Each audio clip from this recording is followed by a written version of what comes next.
Welcome to the Film Florida podcast. I'm John Lux, and I'm the Executive Director of Film Florida. Before we get to our interview, please remember to subscribe, rate, and review the Film Florida podcast. If you're not already a member of Film Florida, please consider joining at filmflorida.org. The Film Florida podcast is free, but if you like what you hear, please consider going to our website and donating $20.21 for our 2021 fundraising campaign. We also have a Film Florida merchandise page. Visit filmflorida.creator-spring.com to purchase Film Florida t-shirts, sweatshirts, coffee mugs, and more.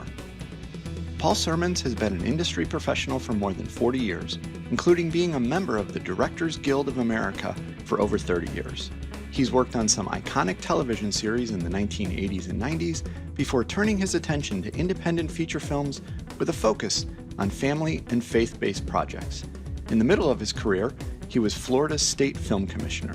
Now, he's the co-chair of Film Florida's Legislative Committee and the president of the International Christian Visual Media Association. Here's my conversation with Paul Sirmons. Welcome to the Film Florida podcast, Paul. Thank you. It's great to be here. So I don't want to date you, but you've been in the film industry for more than 40 years. Where did it all start? How and why did you get into the industry? Well, I was born and raised in St. Petersburg, Florida, and I really got into the industry thanks to algebra.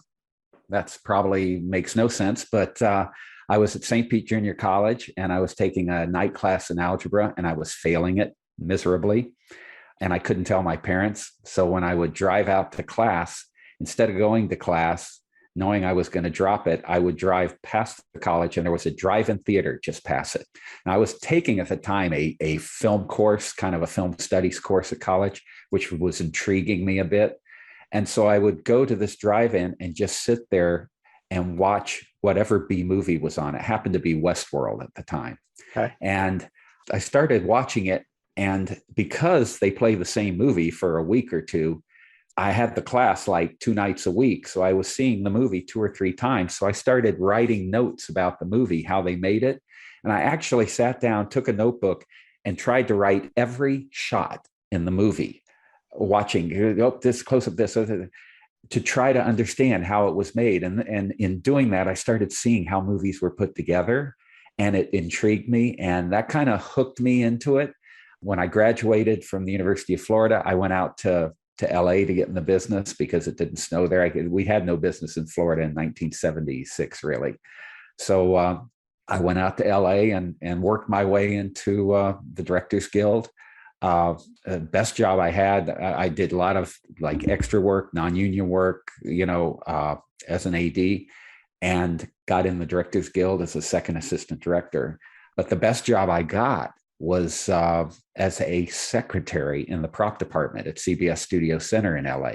My boss was good friends with Abby Singer. He was head of MTM on the lot, Mary Tyler Moore Productions at the time.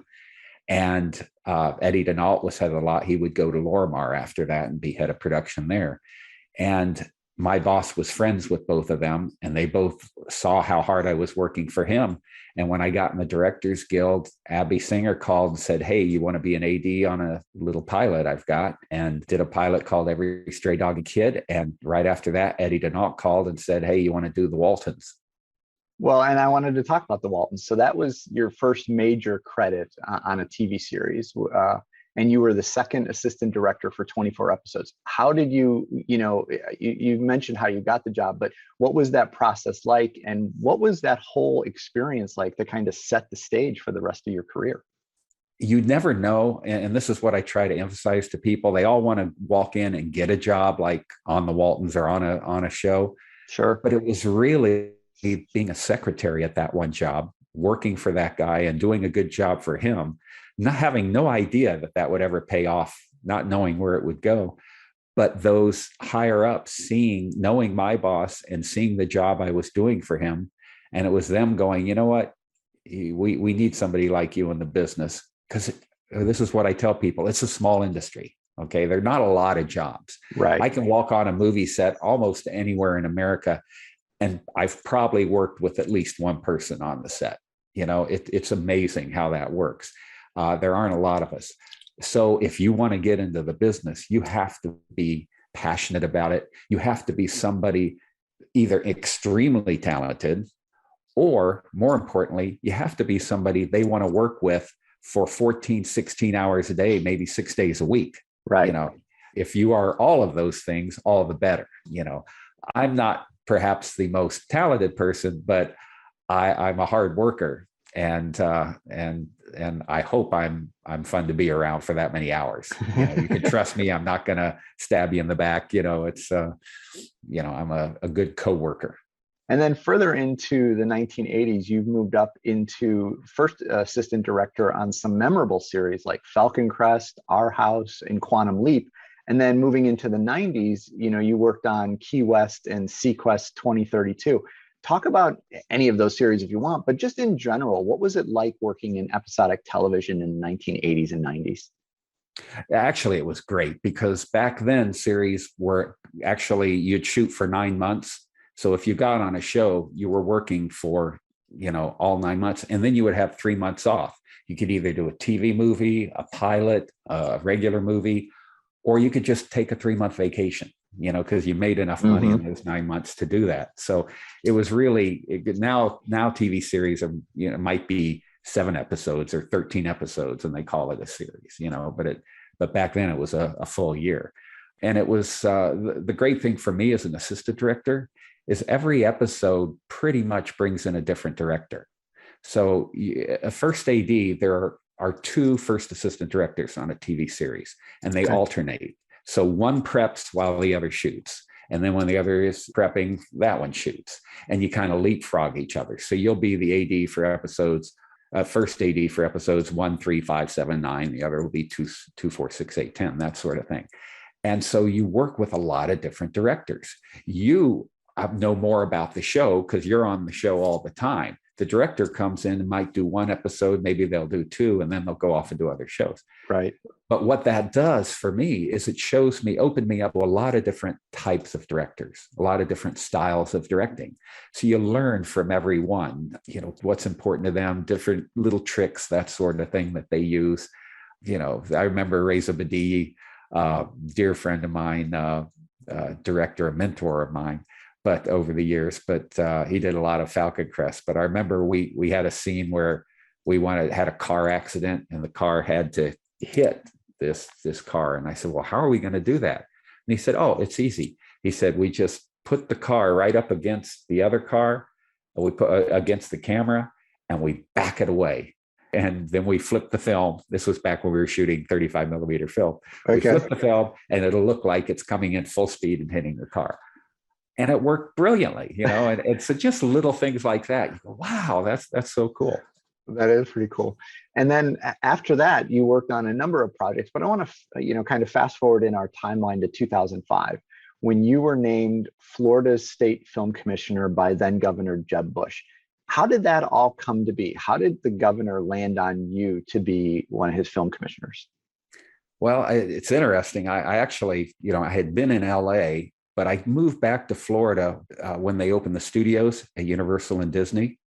In fact, I rolled cameras as first AD on the first show at Disney Studios, which was Superboy, and the first show at Universal Studios, which was the new Leave It to Beaver. So I feel like I'm part of that, that film movement in Florida. And I was able to work here. Sequest was shot at Universal. Right. You mentioned some of the Key West series down in the Keys. And we shot the pilot of it in Miami. There was enough work to keep me busy here.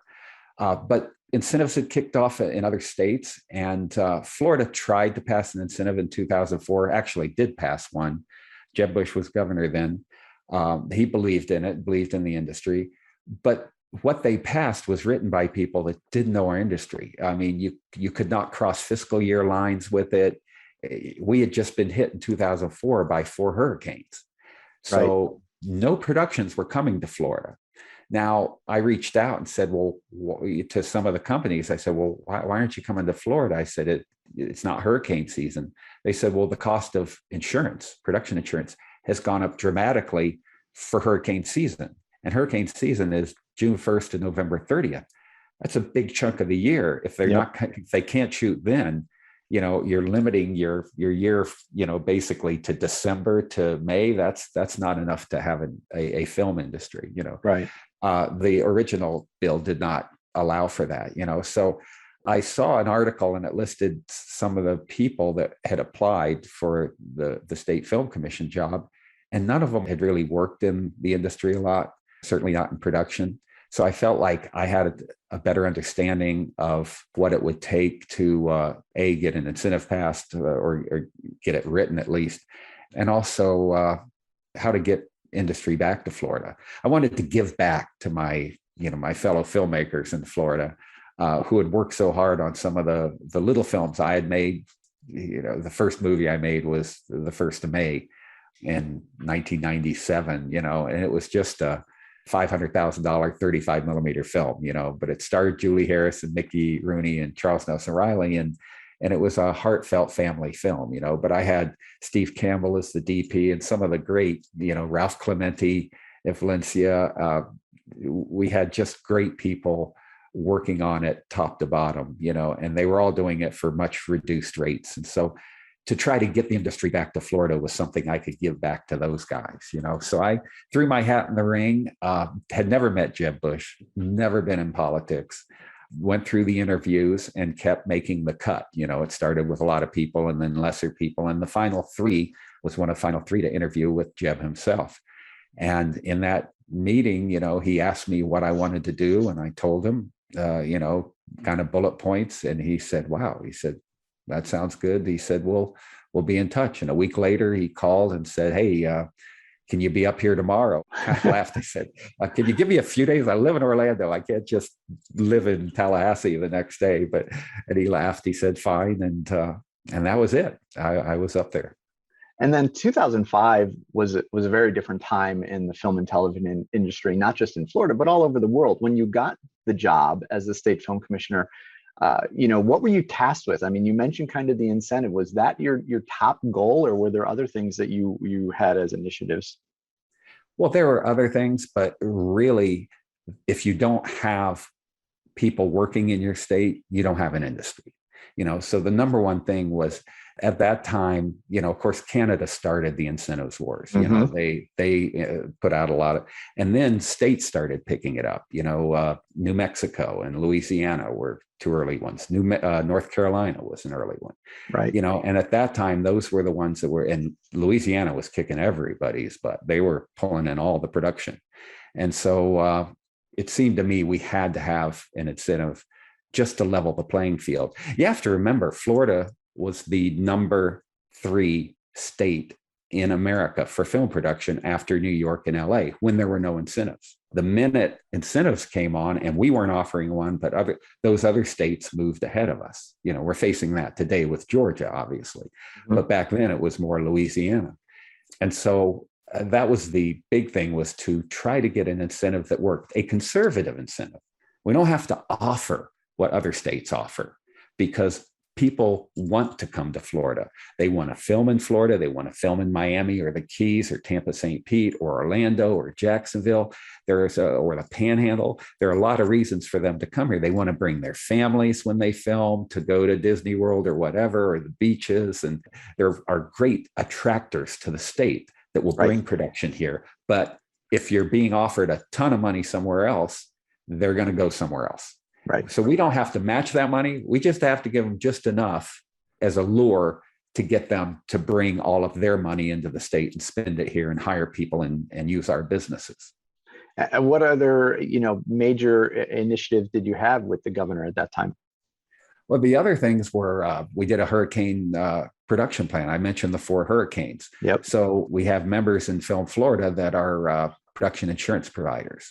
So I created a committee with them, and we worked out a plan that productions could follow that would lower their insurance rates. And when we did that, that literally opened up the whole year again to production. I mean, the insurance companies had said you had to pay the higher rate if you were anywhere within 100 miles of a coastline. I didn't know this, but everywhere in Florida is 100 miles from a coastline, everywhere.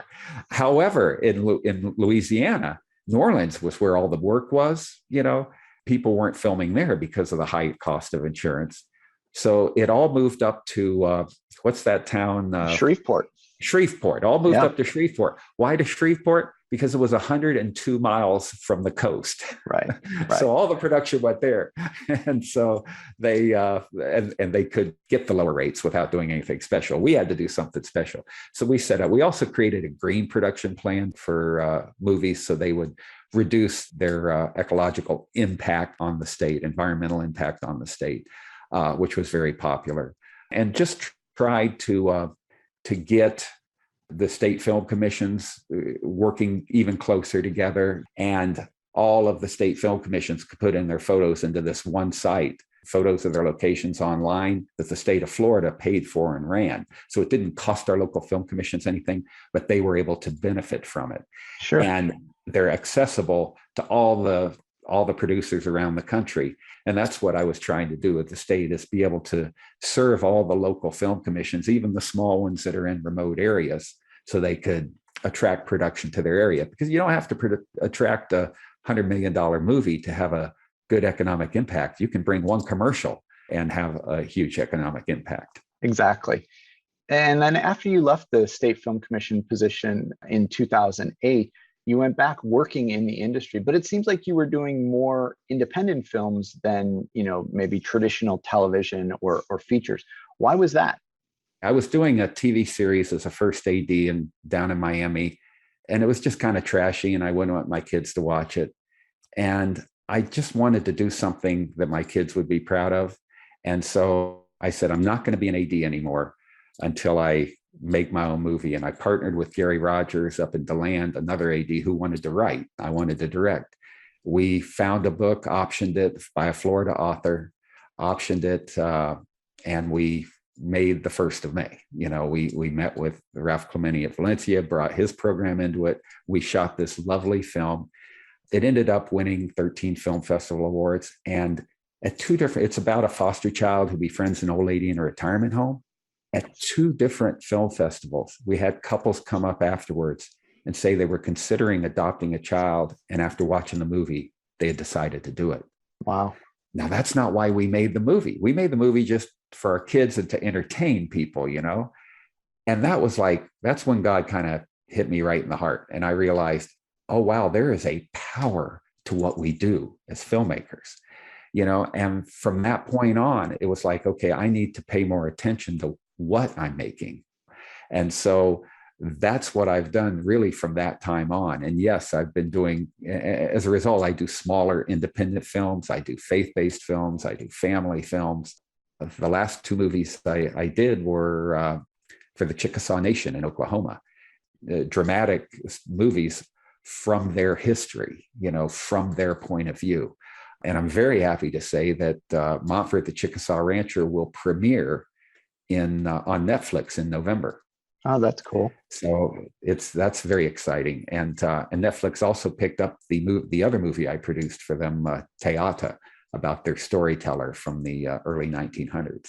Both of those will be on Netflix in November. So, Paul, you mentioned, your recent films in Oklahoma, but they also have a Florida tie too. Tell us about that. Yeah, well, the last film, the one that's going to be on Netflix in November, Montfort, the Chickasaw Rancher, the story happened in Oklahoma, but in real life, there were 70 Indians, none of them Chickasaw, but they were mostly Western tribes that were arrested, not given a trial, but put on a train and sent to the old fort in St. Augustine, the one that's still standing there now. Yeah.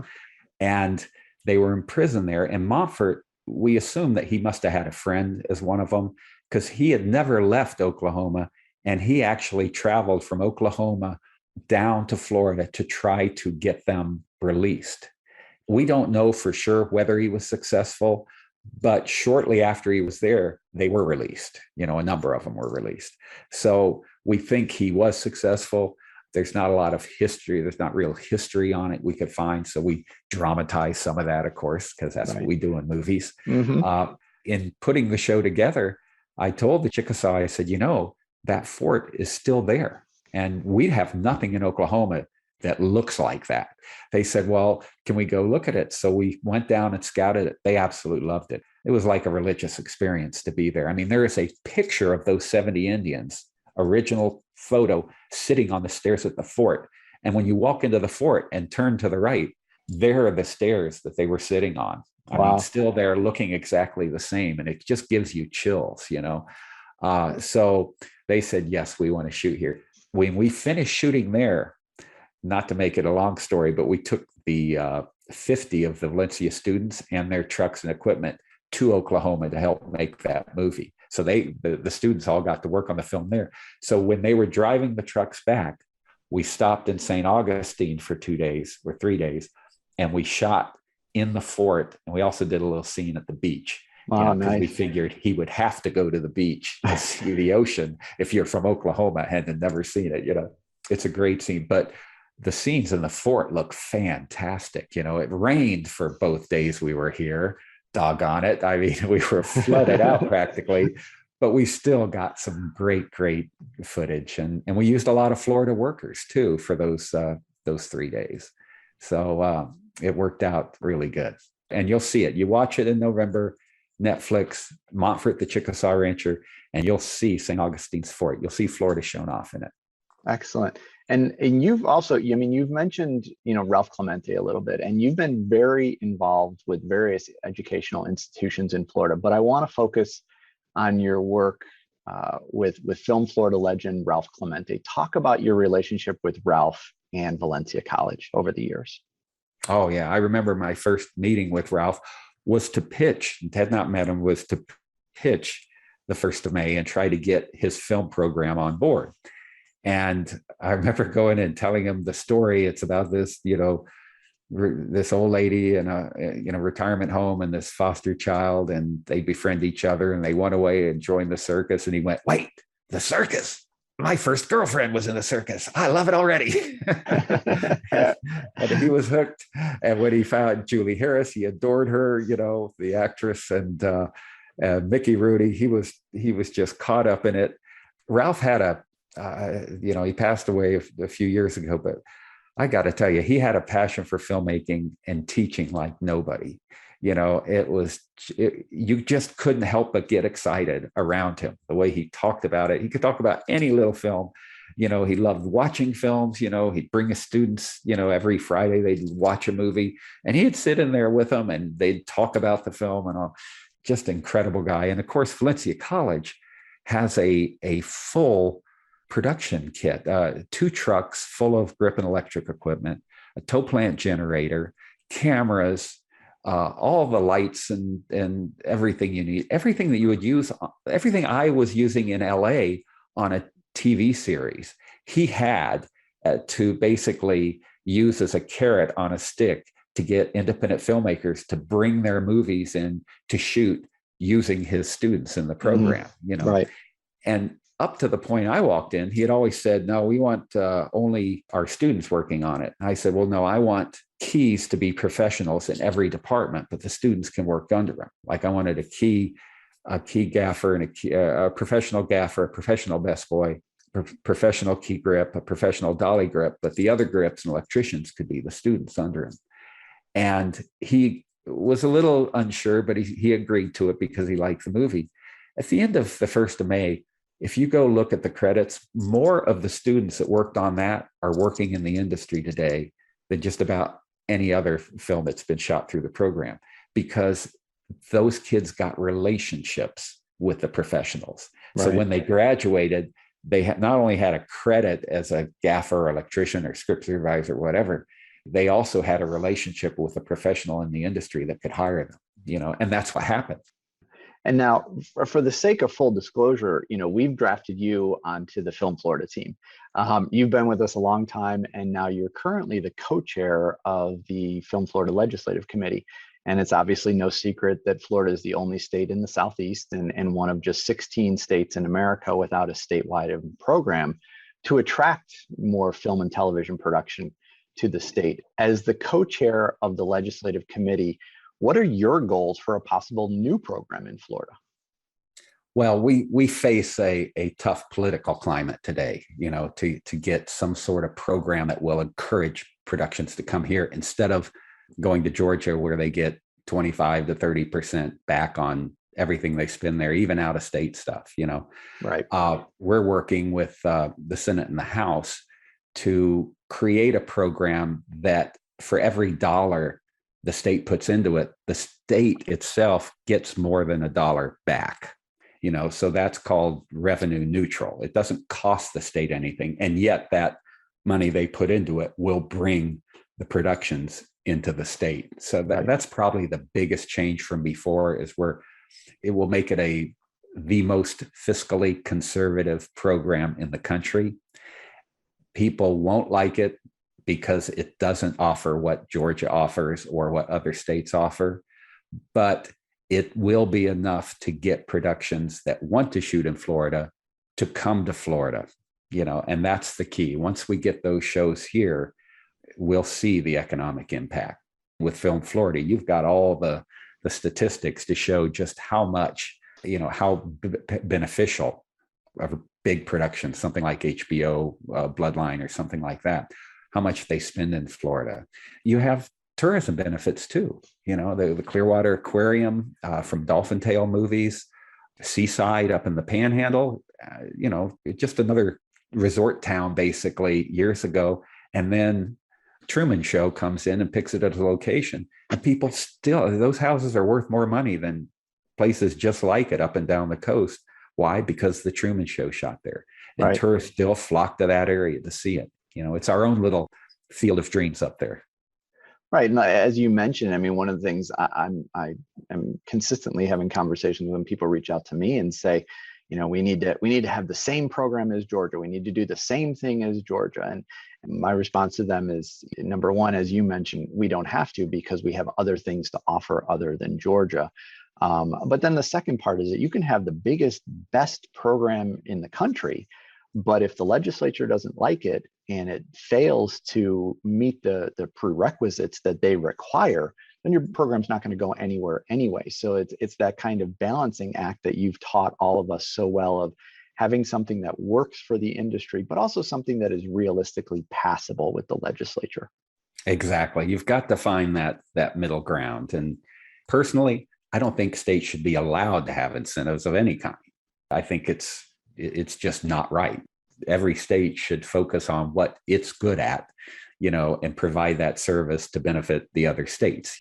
This idea of we're going to steal this industry from another state just seems to be not what America's about, but that's the world we live in now. So we have to fight back, or we will watch our industry. We've already watched a lot of it go away. I mean, there's still a lot of filmmakers in Florida. We love living here. We still work on things. I know there's some good people in the state.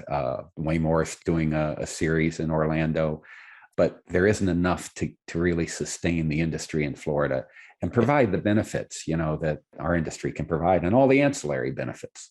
Right.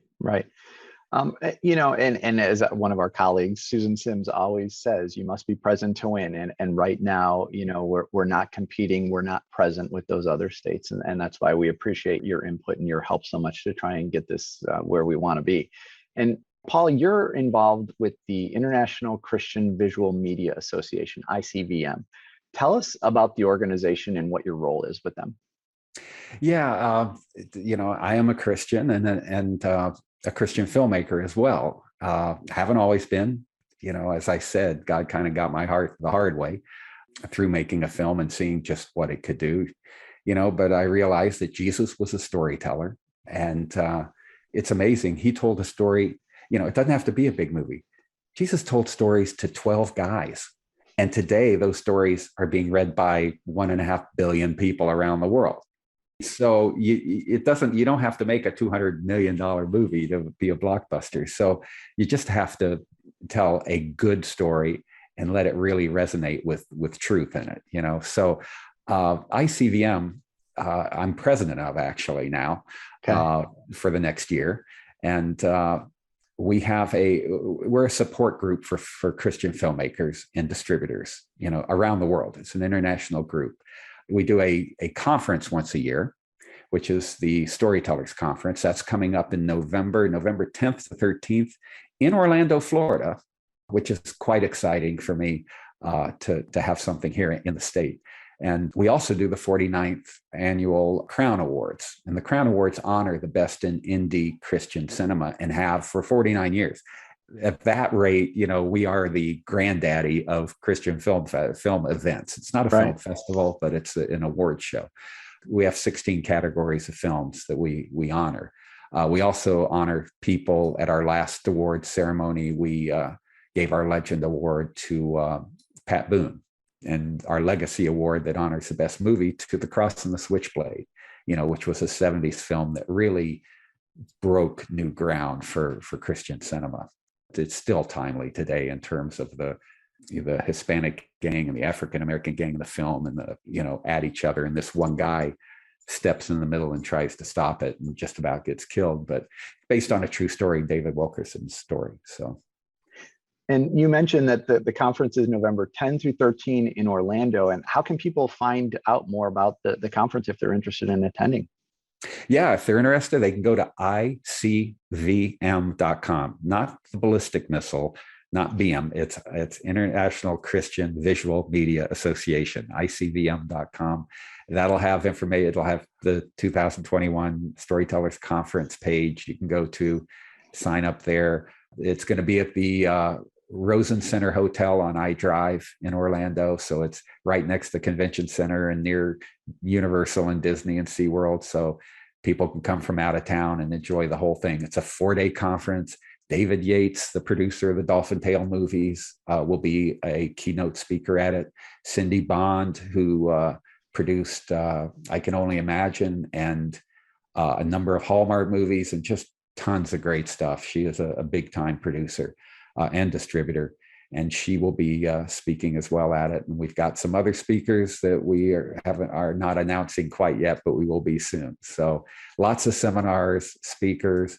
We're doing the first ever Christian film market at it, which basically the Christian film market will, if you have a finished movie or documentary or short or series, you can bring it to the Christian film market. We have 9 distributors that will be there, and you can show it to them one-on-one and hopefully walk away with a deal. All of the distributors have direct pipelines to distribution. It's Pure Flix, Green Apple Entertainment, Sony Provident. Really good companies are there looking for finished, ready to distribute product. And then separately, we have a pitchathon for people that have screenplays, and we hook them up with distributors and producers that are looking for their next film, basically. The most important thing about the ICVM conference is we generally bring about 100 to 200 Christian filmmakers together. It's a networking event.